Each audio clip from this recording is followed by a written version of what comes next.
those rights are born with us, just by, as John Locke says, when you're born, you were born with those rights. They didn't come from anybody but God. Yeah. You were born with them. When you came out of your mother's womb, you had those vested rights, those rights that were there because you were a human being who is breathing and living.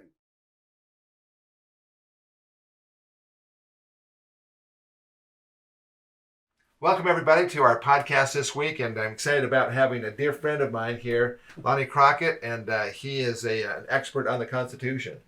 And this week, this is lesson number 37. This is Doctrine and Covenants section 98, 99, 100, and 101. And in two of these sections, there's some real good information in regard to something that you are an expert in. Well, the Constitution. The Constitution. I try my best to be an expert, but an expert is nothing but a has-been under pressure. That's right. There we go. So basically, the situation is that we want you to make sure that you realize that we're not trying to supplant your gospel doctrine class. You need to go to your doctrine class and read the whole manual. But we're trying to do an in-depth, more of a deep dive, if you will, on in some of the verses that we have going on in these sections. So section 98 has been one of my favorite sections for a long time, just because of the fact that it kind of gives us an outline of a hierarchy almost of how we should live the laws, because we know in the scriptures there's times when people were told not to live the laws. I mean, Daniel comes to mind, Daniel in the lion's den, Yeah. and so forth. The king says, you won't pray, and he says, that's not what my God is telling me, and I will follow my God over that. So starting off with section 98. Now this is we're in the Kirtland period here, and the Kirtland period, this is in August of 1833, and this is a revelation that came because there was a lot of persecutions that were going on in Missouri.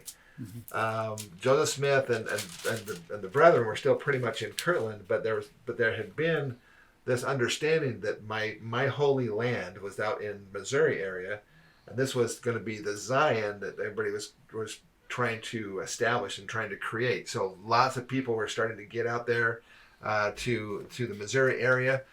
And because of that, there was some animosity that was cropping up. There was a lot of the other settlers in the area were a little bit concerned by the fact that there was all these people with a kind of a one mind concept, and that they would probably vote in blocks and could put in their own people and so forth, and kind of push these other settlers out.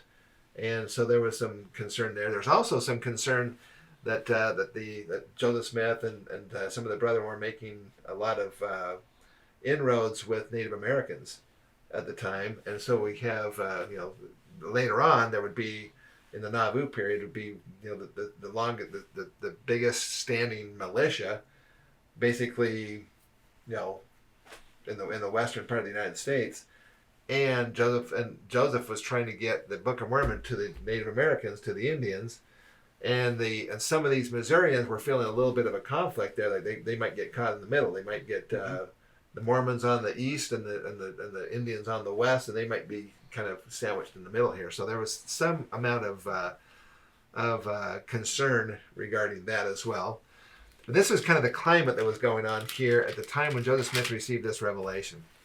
So wanted to start off here in section 98 with the first couple of verses here. So, Lonnie, would you like to start off here with verses 3 and 4? Sure. I wanted to mention too that Yes. there's kind of a thing is that many of the saints, they had been mistreated and run out of their homes and persecuted. Many of them wanted to exact revenge on many of the people that had wronged them, and the Lord was, as we will find out here, was very much against that. And Joseph Smith also was against it, and counseled the saints at the time not to wreak out vengeance on these people. Yeah. I probably believe would have been one of the ones in the forefront. Vengeance. Well, the Lord says, "Vengeance is mine," right? Yeah, He says it's His. But then this whole section, we'll get into it. But let's start off with verse 3. Or if you want to 4. start off Let's with start whichever off one. with 4 because Okay.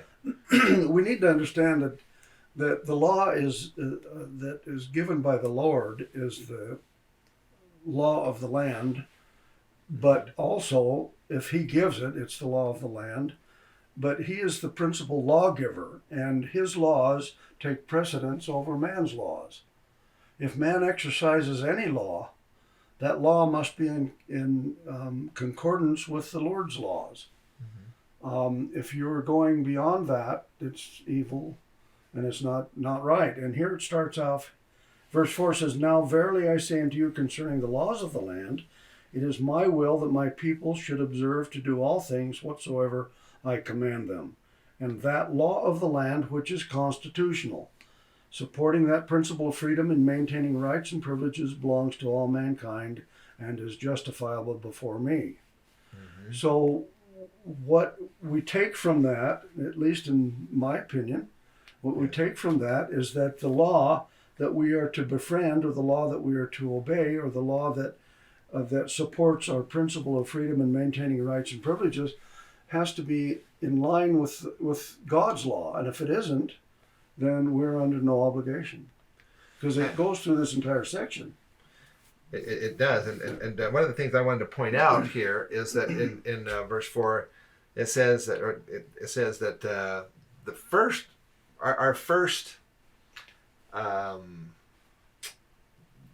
what we have to actually put as the hierarchy, the first obligation is not to even the Constitution. He says, "As my people should observe to do all things whatsoever I command them." So God's law is first and foremost. So it's supreme above all other laws.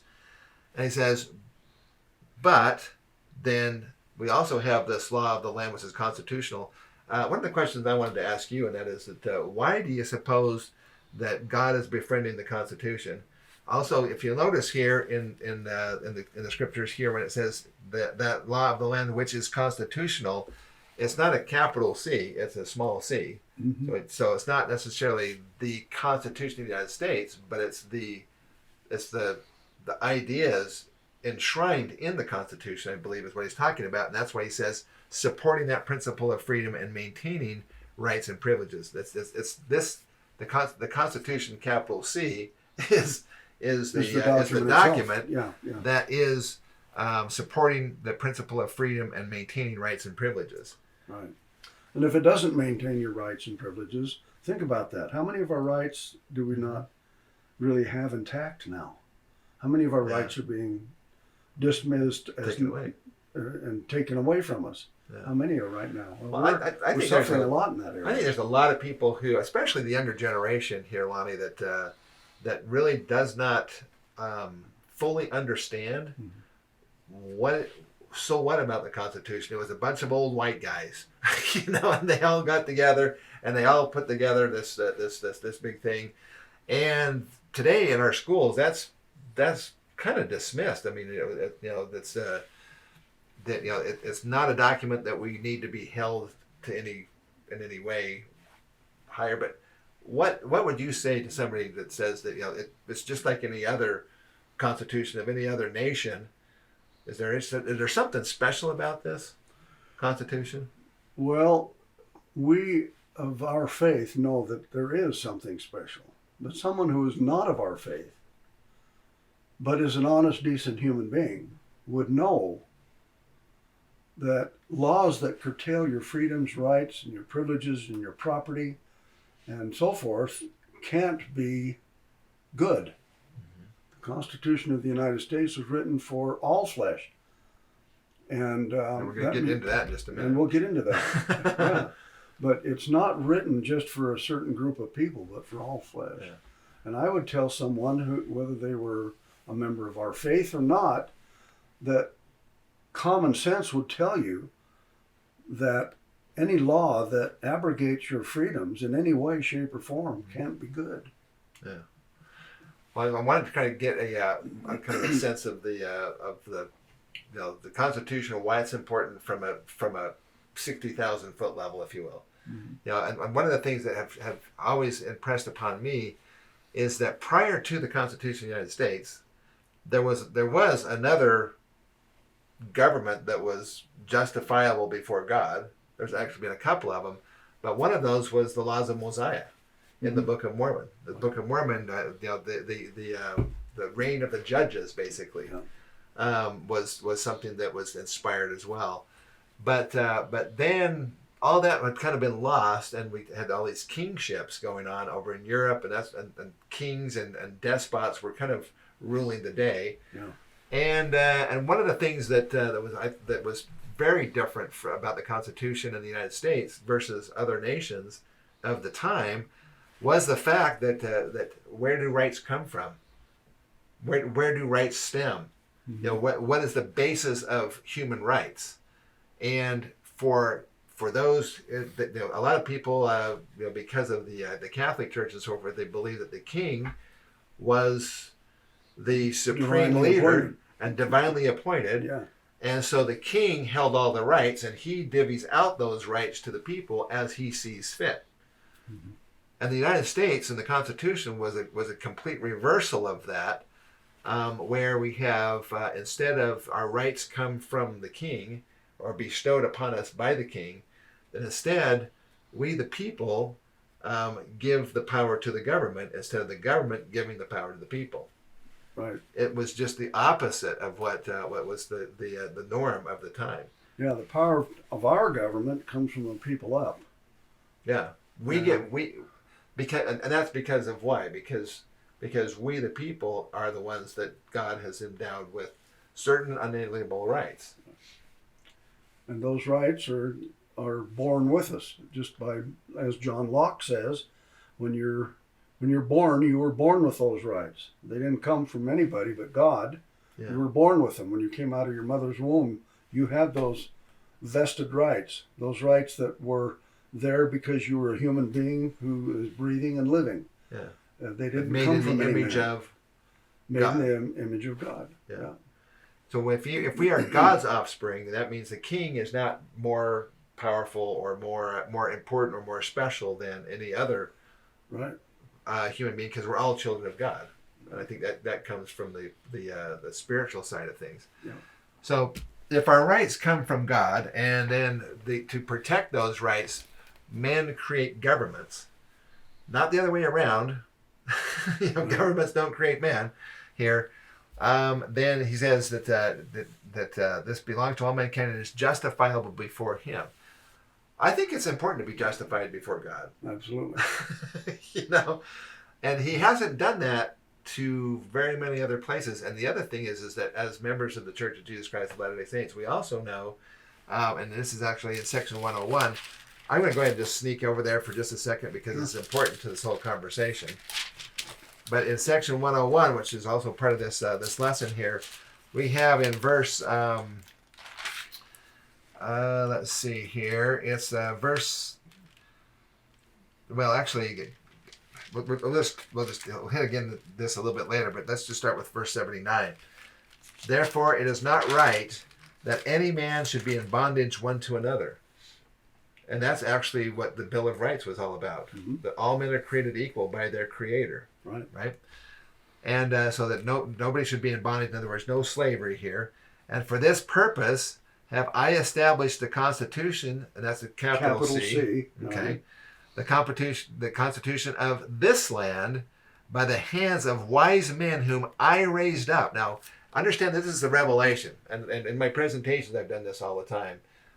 If this is the Lord speaking, I'm going to interject a couple of words here.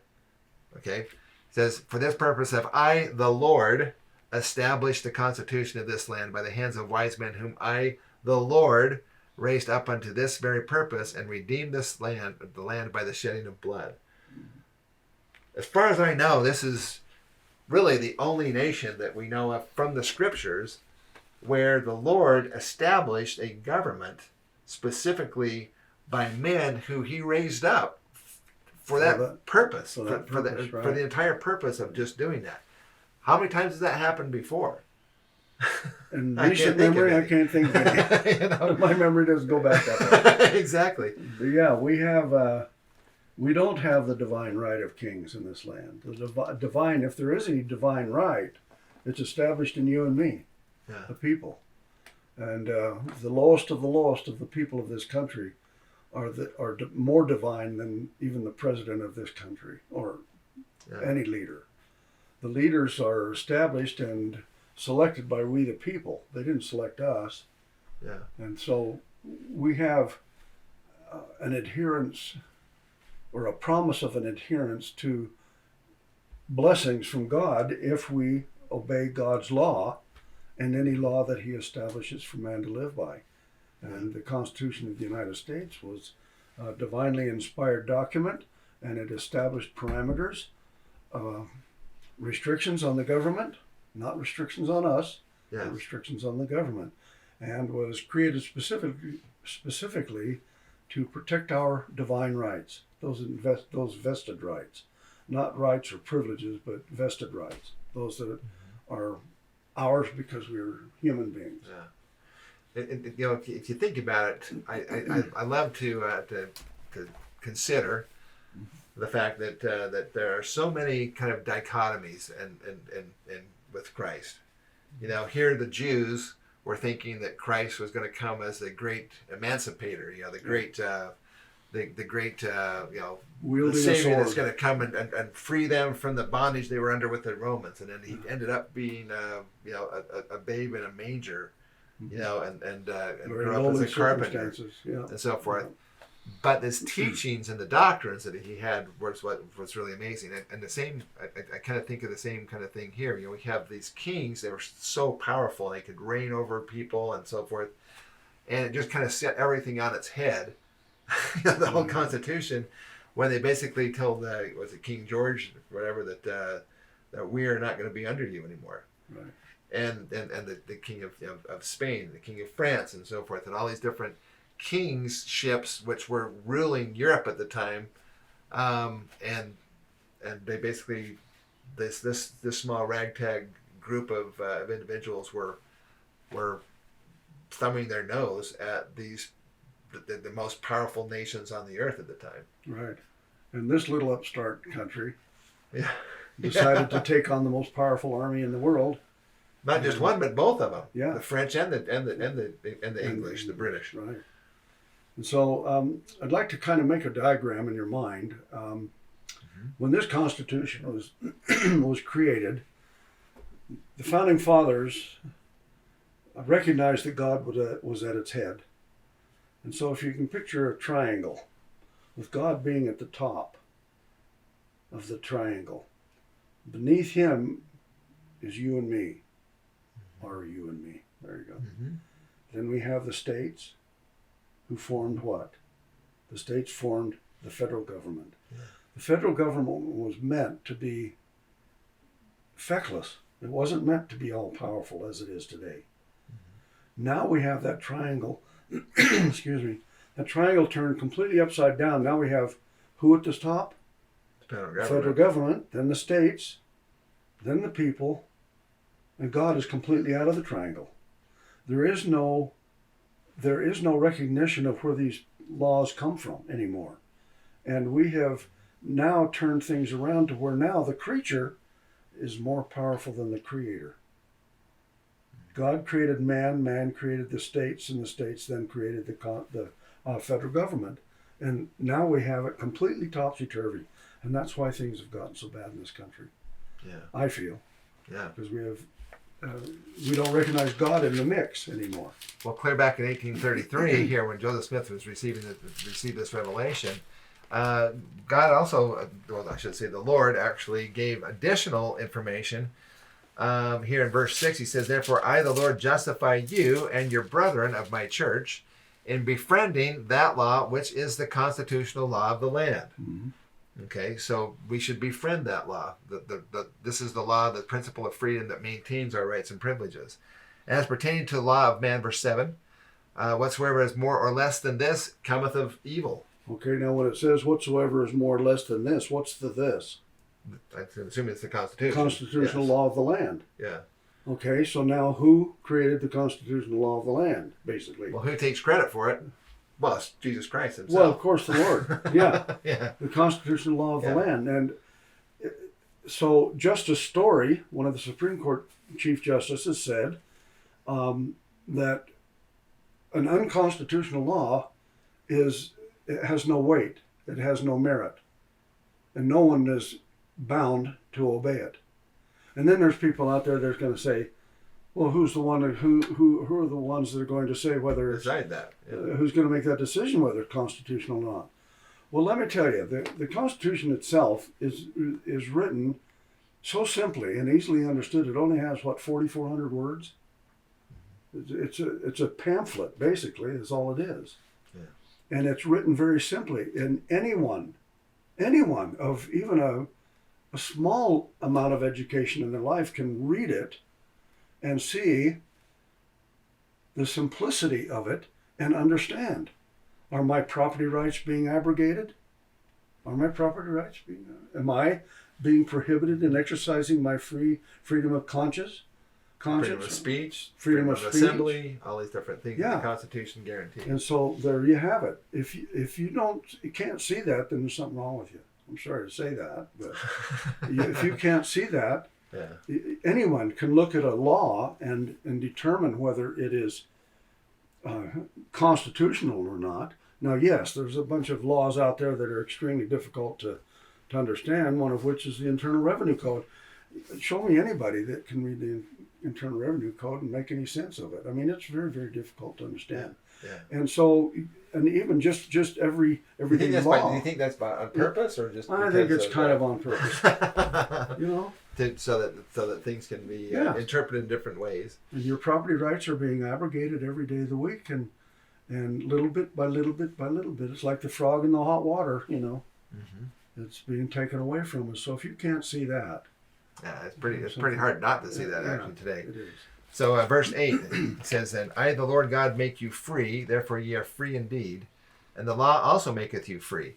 And now we've had several discussions about this in previous podcasts, Lonnie, and we talked about the difference between freedom and liberty, and how freedom is the ability, because of being born, we are free to choose. And in the Book of Mormon and 2nd Nephi, it says that we are free to choose. And it tells us what the two choices are: to choose liberty and eternal life, or captivity and death. So liberty is when we make the conscientious choice to follow God's law. And how is it that something that seems like it's restrictive makes you more free? Well, and you know, there is a difference between freedom and liberty. We have a song in our country, liberty and law. We have liberty in law, whereas freedom means you can do whatever you want. Right. And it makes no difference what you do. Right. That's called freedom. Now that is freedom, but it comes with consequences if you do things using that freedom to do things that are wrong and you harm others. Say, well, I have the freedom to steal that guy's car. Yeah, if I want this, I can just take it. So the results are you get thrown in jail for robbing somebody's or stealing somebody's car or breaking in their house or whatever. That's total freedom. But we have liberty in law. It leads to something called anarchy. Yeah, it leads to anarchy. No law. When everybody is a law unto themselves, then that's anarchy. That's right. That's the reason why people have, over the course of centuries and over the course of human history, have banded together to create laws so that no man is not everybody is a law unto themselves, but everybody agrees to certain basic principles that will help society to continue on. Yes. And that's really where law comes from. Here's an example. What if we took away all the stop signs and all the stop lights? Everybody would have the freedom to just buzz and go through and come. How many accidents do you think we'd have? Well, how far do you think you'd get? How far do you think you'd get? But because there is a little bit of a restriction there to place an orderly, functioning intersection with lights, we don't have those kind of. We still have them. Yeah. Because some ding-a-ling thinks that he can beat the light or go through it, or that light's not meant for me. It's just a suggestion. Yeah. Okay, yeah, you have the freedom to do it, Yeah. but look at the consequences. Whereas liberty, there's some restrictions there, but you obey those little restrictions, those little laws, you have the freedom now to drive safely and not worry about somebody T-boning. And you can go all across the entire United States, or you can travel pretty much unimpeded right now, almost anywhere you want to go, as long as everybody obeys the smaller laws.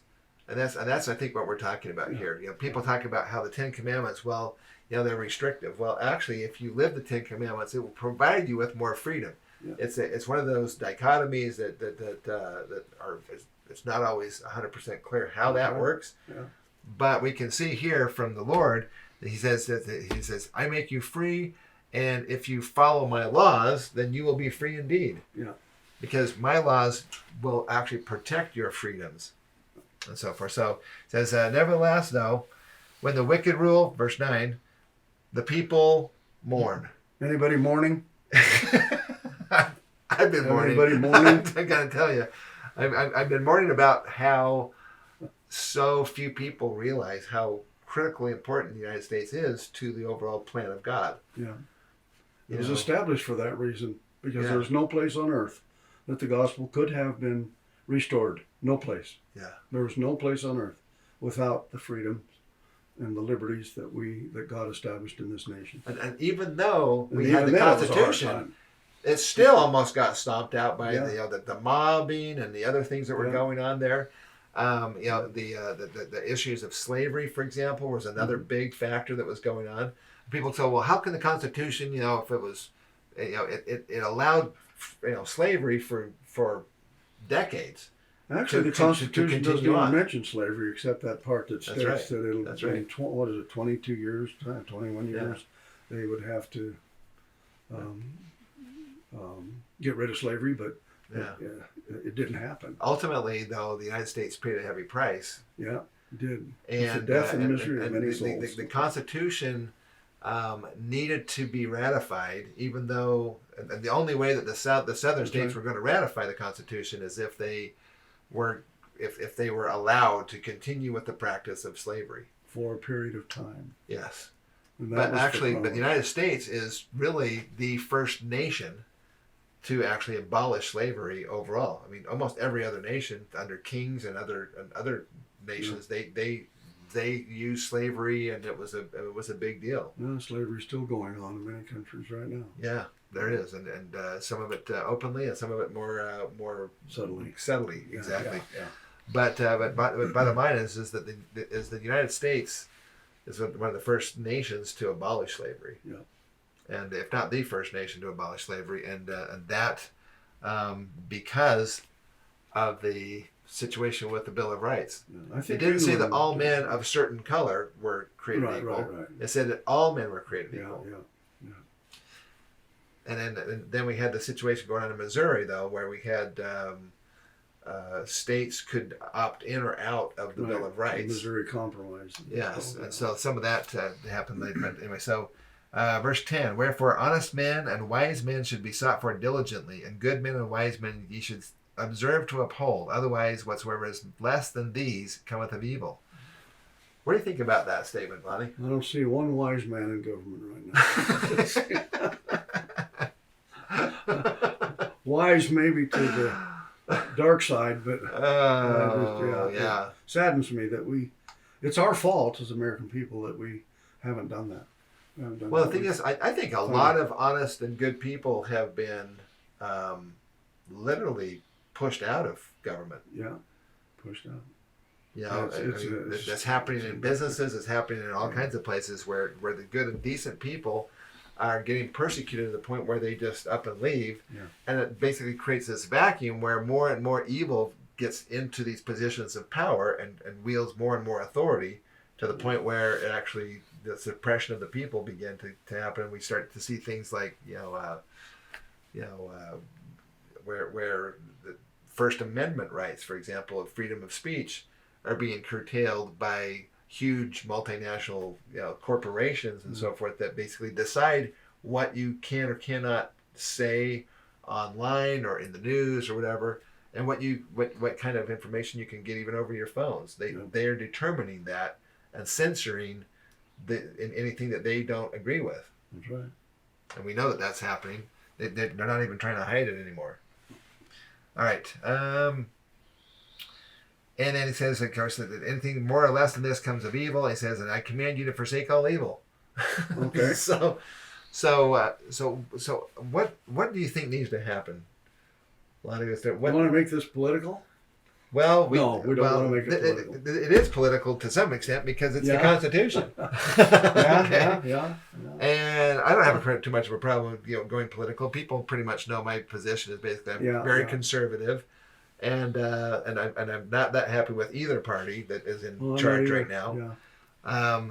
But I definitely would say that I have a closer affinity towards one party than the other. But the bottom line is that until Christ reigns personally upon the earth, we're not going to have a perfect government. Right. So I don't think we'll, like you said, ever have a perfect government. But this is the best that could have been put forward. I mean, even then, it was nearly impossible to have it established, this nation, if you look at the history of the difficulties they went through in getting the states, or the colonies, the states at the time, to vote in favor of ratifying it. It was a lot. There was a little bit of compromising that went on, not too much, but there was some compromising. Some people say it was the big compromise, but that's not true. There are only a couple of places about voting and so on and so forth. But what needs to happen is that the American people who are decent, honest, honorable men and women should stand up and demand en masse and demand that our leaders abide by their oaths of office. What if a doctor, the Hippocratic Oath, okay, what if he continually violated his Hippocratic oath? What do you think would happen to him? It wouldn't be a doctor. What about if somebody made a contract with a company to do A, B, and C, and they ended up doing D, E, and F? How long do you think they'd have that position to that contract? This Constitution that the Lord established is a covenant. It's a covenant between God and man. Yeah. And we violate that covenant, we don't have any promise. So it's the American people that's going to have to do it. And you had a quote about Joseph Smith that you read to me earlier that said, that the Constitution basically is going to hang by a thread, and if it's going to be saved at all, it'll be saved by this people. And I'm thinking that he means good and honorable people everywhere. But well, in fact, I was going to. This is the quote that I was that I talked about here real quick. So I'll just pull this open real quick. But so this is from the Journal of Mosiah Lyman Hancock on page 19 and 20 of his journal. There it says this is from Joseph Smith. At least it's accredited to Joseph Smith. Okay, having said this, he says there will be two great political parties in this country. One will be called the Republican and the other the Democrat Party. Remember what we talked about that, Paul? Yeah. In Joseph Smith's time, there was no Republican Party. Yeah, there was the Whigs and the Democrats. Whigs and the Democrats. Yeah. So there was so this is actually a prophecy that one day there would be this other group that would rise up and be called the Republican Party. Right. And that came from the Whigs. And actually, really, when did the Republican Party start? It's pretty much around the time of Abraham Lincoln. 16th president, Abraham Lincoln. Yeah. It says these two parties will go to war, and out of these two parties will spring another party, which will be the Independent American Party. Mm-hmm. And we talked about there is actually an Independent American Party out there, but so far they haven't been able to really get much traction. But you had a different idea about that. Well, my questioning was, and it's my opinion, does this mean that the party will be called the Independent American Party, such as the Republican or Democrat Party, or is it going to be an Independent American Party, meaning an American political party that's independent? Of the two other parties. Yeah, that's what I'm... A third party. Yeah. Yeah, it says the United States will spend her strength and means warring in foreign lands, which is kind of interesting because as we speak, we just spent over $1 trillion in the last 20-something years in Afghanistan, and now that looks like that's pretty much shades of Vietnam, huh? Yeah, we're trying to get all of our people out of there because the Taliban has now taken back over the nation that we've spent blood, sweat, and tears to try to liberate, and they just don't. They won't want to be for liberated. themselves. I don't think. Yeah, have a different culture. I think it's the same kind of thing here in America. When we will refuse to stand up for our rights, then they're easily trampled. Yeah, and the more and more that we allow our rights to be subrogated and taken away and infringed upon, creates a vacuum, and then others will come in. Then others come in. He says so. He continues on. He says so he says the United States will spend her strength and means warring in foreign lands until other nations will say, "Let's divide up the lands of the United States." Then the people of the United States will unite and swear by the blood of their forefathers that the land will not be divided.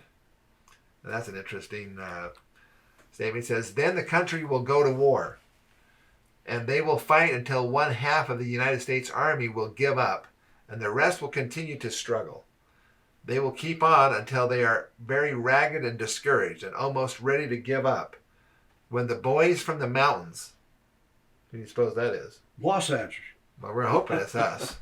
The boys from the mountains will rush forth in time to save the American army from defeat and ruin. And they will say, "Brethren, we are glad you have come. Give us men henceforth who can talk with God." Mm-hmm. Then you will have friends, but you will save the country when its liberty hangs by a hair, as it were. Yeah. And then he finishes up. He says, even this nation will be on the verge of crumbling to pieces and tumbling to the ground. And when the Constitution is on the brink of ruin, this people, he didn't say the church, he said this people will be the staff upon which the nation shall lean, and they shall bear the Constitution away from the very verge of destruction. And that was actually in the Joseph Smith Papers, LDS Church Historical Archives, for March 10th, 1844. This is just a month or two before Joseph was actually assassinated. Right. Now they call it a martyrdom, but actually it was assassination because he was actively running as president of the United States of America. Right. And a lot of that was due to what was happening at the time during these revelations here, to what was going on in Missouri. Mm-hmm. The persecutions that were being meted out against the saints, houses being burned and women ravaged and all kinds of crazy stuff was going on there. And where was the government? Where was the state? The state of Missouri. What were they doing to help the saints? No, nothing. You had a couple of people like Donovan, like Brother Donovan that took pity on the saints, and he was in a position of power, and actually helped to get one of the counties actually set aside for the gathering of the saints, so they could have kind of their own county without actually overrunning the other counties that were there, Jackson County and some of the other counties that were there. Anyway, so. Verse 12, this has always been a kind of a favorite of mine as well. And he talks about how we should learn these precepts. We learn line upon line and precept upon precept. And but we need to start from a foundation of something that we know to be true, and then we can build upon that line upon line and precept upon precept. What happens if you start with something that is not true as your foundation and your basis? Well, it crumbles. It never succeeds. It becomes like a house of cards. Have you ever seen that where they take like playing cards and they create these multi-story houses with these playing cards all just standing on themselves? What happens when you just knock one of them over? Yeah, the whole thing collapses. The whole thing collapses, right? Yeah. And that's basically what we're talking about. So we need to be aware of that we don't start off with all the knowledge. The Founding Fathers didn't start off with all the knowledge. No. They had many kind of knockdown, drag out discussions, if you will, you know, in the first Congressional Congress and so forth, and they were trying to hammer out what kind of things do we want to have in these things. And you had John Adams and Thomas Jefferson and George Washington and all these other individuals who were trying to figure out what do we need to include in this document, the Constitution. Yeah, there was a lot of arguing, and they weren't getting anywhere until Benjamin Franklin suggested they have prayer. Yeah. And so they called upon a minister, and they didn't have enough money between the men in the room to pay the minister to offer a prayer. So Benjamin Franklin said, go to your homes and pray individually. And then from that point on, things turned around and they started to be able to put things together. Yeah. The Lord was just waiting for them to ask him for his help. So what is the overall, the Constitution provides for certain things that are proper responsibilities of the federal government. What are some of those things that you think of? The Constitution itself? Yeah. Well, that's found in Article 1, Section 8, and that's basically where it lists all the powers that we, the people, gave to the federal government in order to do. And if it isn't listed there, not like FDR said, Franklin Delano Roosevelt, he said, well, if it doesn't prohibit me from doing that in the Constitution, then I'm allowed to do it. But that's not the idea. If it doesn't give you the permission to do it, you can't do it, just because it says you can't. And the only thing that you can do is what the Constitution itself allows you to do. Right. And so maybe we could kind of go to protect our rights mainly.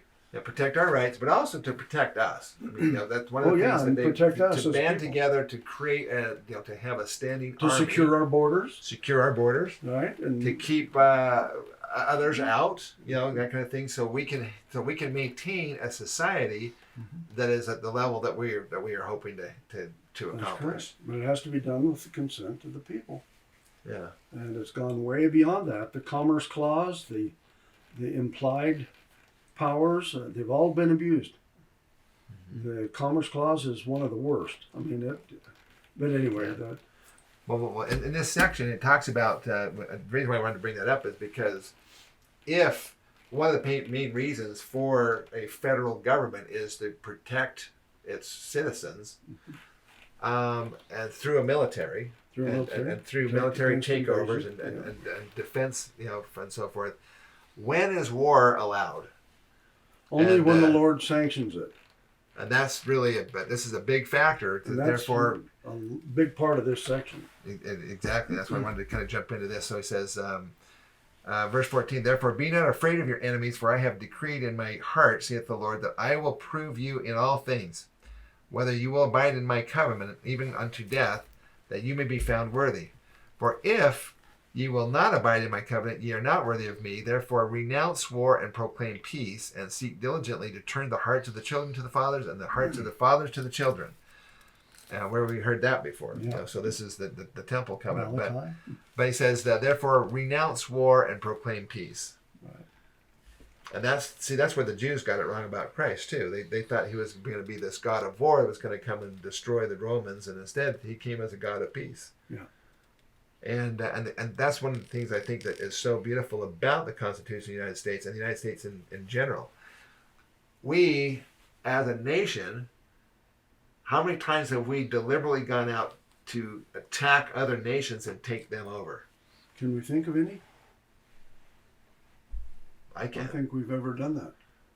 But yet other nations have done that. Yeah. I mean, England, France, Spain, they all were trying to expand into other and take over other nations.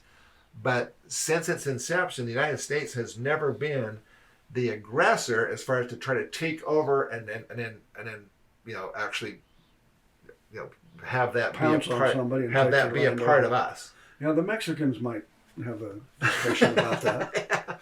And the Indians might But as well. did you know the Treaty of Guadalupe? We find that we did buy the lands we took over during the war with the Mexicans. Yeah. So every land that we have acquired, every piece of land has been by purchase. Paid for. was bought. Right. The Louisiana Purchase, and all the others, Right. the Northwest Territories, and so forth.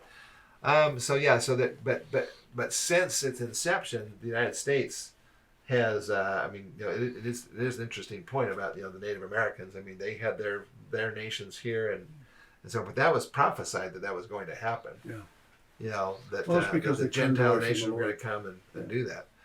But when this war, this is one of the things I wanted to kind of just touch on just briefly with you, and that is that when is war justified then? Because the United States has been involved in several wars. You had World War I and World War II, and because of the influence of the United States in those wars, met a pretty quick end.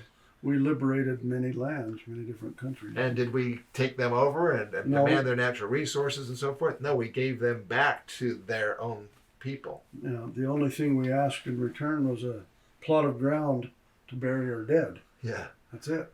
Yeah, And just so- like in France and so forth, Right. with the you D-Day and Normandy and all that. You speak to the Germans, with all of our military bases over there, they might say something different about that, but that was done by treaty. Yeah. It was there to hold back the Russians. But then we got protect kind of involved in more preemptive wars. Yeah, and that's not allowed by the Lord. That's why. And the Lord does That's not. why none of them have ever succeeded. Yeah. So when you think about some of the wars where the United States has fought, and then we've ended up, not really winning decisively the We war. just give up and go home. We kind of We don't get beat. Yeah. We're never really beat.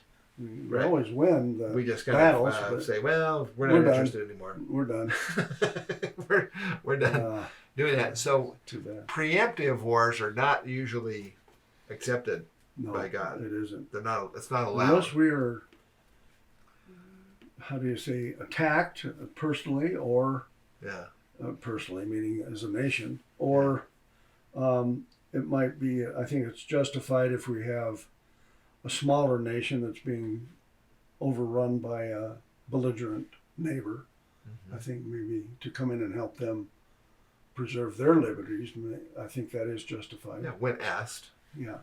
for help, Yeah, we don't which is just part of go- what NATO and other Yeah, these other yeah. groups are all about, Yeah. is to form alliances with each other to keep other despots like Hitler, for example, or others, out of our stuff. Yeah.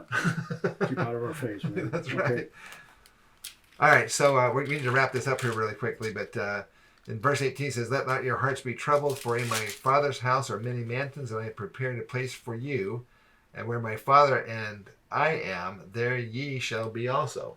That is, if ye remain faithful to the gospel and so forth, that the Lord has a mansion prepared for each one of us, apparently. Mine will be just a little house. Small house, more like a cottage, really. Yeah. Anyway, so If I have then- anything be greater, it'll be because of my Yeah. wife. Yeah. Only be because of her. yeah, and she is awesome. Pam is great, but this then brings us to another thing, and that is that who gets to exact justice? Oh, the Lord does. He says, "Justice is mine," or "Vengeance is mine," saith the Lord. Yeah. He also says, "Justice is mine Yes, too." But right. yes, he Vengeance said is mine. vengeance is his. He will make it right. And isn't that I love that? And sometimes because I don't it's- like that. Sometimes I want to be the. Sometimes I want to be the. Some guy people just desperately need to be that, taken out and horsewhipped. Yeah, they do. They need to be slapped. But the thing is that that's really one of the big differences, I think, between Christianity in general and a lot of other faiths. Religions. Basically, is I mean, if you think about the old law of Moses thing, an eye for an eye or a tooth for a tooth. Mm-hmm. Basically, vengeance is instant and swift, and a lot of, like in the Muslim faith, for example, I mean, vengeance plays a big part in it, and that's one of the things I think that Christ actually kind of set on its ear again, to forgive those who trespass against you. Yeah. 7 times. 7 times 7. 7 times. I mean, that's a big deal. And here he's kind of talking about some of these things in the latter part of section 98. let's see, it's at verse 33 again. This is the law that I gave unto my ancients, that they should not go out into battle against any nation, kindred, tongue, or people, save I, the Lord, commanded them. So unless it's being deliberately, given out or meted out, or the Lord basically gives his approval for a war, you shouldn't do it. And that actually happened later on during the Nauvoo period, because we had this large standing army, essentially, and the Lord never allowed Joseph or the Nauvoo Legion to really go out and just go, take vengeance upon that would have been hard for themselves. me too. That's a hard thing. Gosh, it really is. Somebody beats up on my kids or my wife or family, and I'm not allowed to go over and just thump them. Well, Yeah. My character is such that I just want to take an ugly stick with me. But the Lord said don't. And that really got to a lot of people. Yeah. Read the history of the church. Many people just really wanted felt to that they should have. Yeah. And then they did things and they shouldn't have, and they reaped the whirlwind because and then we had things like the Hans Mill massacre and that kind of thing happened. Horrible. In verse 34 it says, and if any nation, tongue, or people should proclaim war against them, they should first lift up a standard of peace unto that people, nation, or tongue. Who did that in recent times? Well, I think Chamberlain didn't he, from England to Hitler? Lord Chamberlain. Oh yeah. I got this piece of paper and Herr Hitler signed it. That was his little olive leaf. Oh yeah. It didn't work. Well, I just think of like Kim Jong-un or whatever, for the leader, Kim Jong-un from the North Korea. Yeah. And so forth. I mean, basically. Rocket Man. Yeah, little Rocket Man. But he. He was threatening, his neighbors and that kind of stuff, and then President Trump actually came in, basically said, "Listen, you know what? Let's not do this. We can annihilate you, but let's talk peace instead." So they actually went and visited and so forth, and it actually kind of de-escalated the whole situation. It did for a long time, for quite a while at least. And then let's see, verse 36. Therefore, I, the Lord, would give unto them a commandment and justify them in going out to battle against that nation, tongue, and people only after the third time. In other words, 3 times you try to have a peaceful solution. You try to work out a peaceful resolution to the problem. And if that doesn't happen, though, after 3 times, he says basically you're justified in taking action. Right. The Great Seal of the United States has an eagle, as you know, and has 13 arrows in one hand, claw or talon, and in the other talon it has 13 olive leaves, an olive branch with 13 leaves and 13 olives. So the war only has 13 arrows, but the peace leaf has 2 sets of 13, which I think puts more weight on the offering of peace rather than the offering of war. Yeah, in my opinion. Right, in the seal of the United States. Okay, brothers and sisters, we're running out of time. We've got section 99 talks about John Murdoch, and he's going to go serve in the Eastern countries. Section 100 is Joseph Smith and Sidney Rigdon, and basically received in Perrysburg, New York. And I love the very first verse of this. He says to Sidney and to Joseph, Sidney Rigdon and to Joseph, he calls them my friends. Mm. And you can kind of see a progression from the earliest revelations, till now, where he's actually saying, these people are my friends. Yeah. It says, and it calls also their families. And we could get into, there's a lot more things in there. And Section 101 has a tremendous amount of information in it. Again, we're not going to have time to go into that. We already talked about just a couple of things. There's a couple of really neat parables, the parable of the nobleman and the olive trees. And talking about Zion. It actually gives us some information about what life is going to be like during the millennium. Mm-hmm. And that's verses, I think it's 22 through about 26, 27, right around there. Mm-hmm. No, it actually keeps going. It's about verse 30. So, and then we get to the point which we already talked about. In verse 76, it says, and again I say unto you, those who have been scattered by their enemies, it is my will that they should continue to importune for redress and redemption by the hands of those who are placed as rulers and are in authority over you. Mm-hmm. So your first line of defense, if you're being persecuted, is to go to your basically local authorities, if you will. Mm-hmm. Okay? He says, according to the laws and constitution of the people, which I have suffered to be established, again, he takes credit for this, and should be maintained for the rights and protection of all flesh according to just and holy principles, that every man may act in doctrine and principle pertaining to futurity, according to the moral agency which I have given unto him, that every man may be accountable for his own sins in the day of judgment. Mm-hmm. So see, if you take away people's freedom to make their own choices, which is what Satan's plan was all about in the pre-existence, then how can you be held accountable if you don't do or you do something that was forced upon you? Mm-hmm. So it's only through freedom that you really have the ability to be held accountable, which is part of the reason why Satan's plan would have never worked. Yeah, it would do. Because we can't become like God is without learning how to make decisions like God makes. Correct. And then, of course, we've already read this part. He says, therefore, it is not right that any man should be in bondage one to another. I have a series of quotes that because people have said, well, but these men who wrote the Constitution, who argued back and forth and who hammered out what we now know as the Constitution, mm-hmm. That many of them were slaveholders and had other issues going on. So, but I have quotes from George Washington and others that basically said that slavery is something that we abhor. We don't want slavery. We don't like slavery. We are hoping to abolish it at some point, right. But we just can't do it yet. Time wasn't right yet. Yeah.